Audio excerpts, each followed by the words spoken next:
ఈ రోజు నా లంచ్ రైస్ అండి, వంకాయ మామిడికాయ కర్రీ అండి. నేను చేసి చూపించాను, లాంగ్ వీడియోలో చూడండి.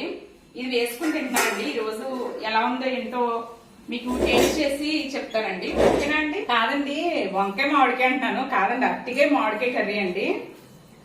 చాలా బాగుందన్నమాట. అసలు ప్రొద్దుట అది నేను చేసినప్పుడు తీసానండి వీడియో, లాంగ్ వీడియోలో చూడండి.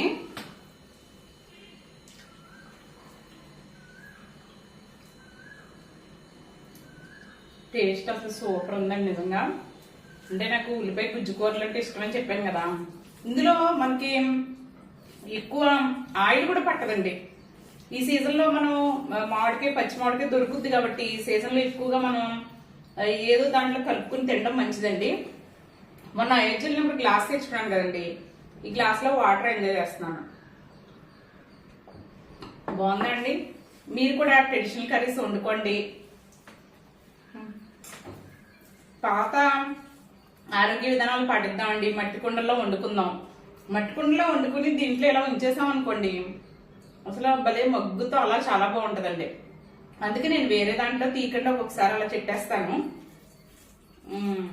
మనకి కుండ బిర్యానీలు ఇవన్నీ రావట్లేదు ఏంటండి, 5 స్టార్ హోటల్లోనే పెట్టేస్తున్నారు అవన్నీ. మన దాన్ని పెట్టుకుంటే మాత్రం తప్పే ఉందండి, అంతేనా? సరేనండి, మీరు లాంగ్ వీడియో కావాలంటే చూడండి, కింద రిలేటెడ్ వీడియోలో ఇస్తాను. ఓకేనండి, బాయ్.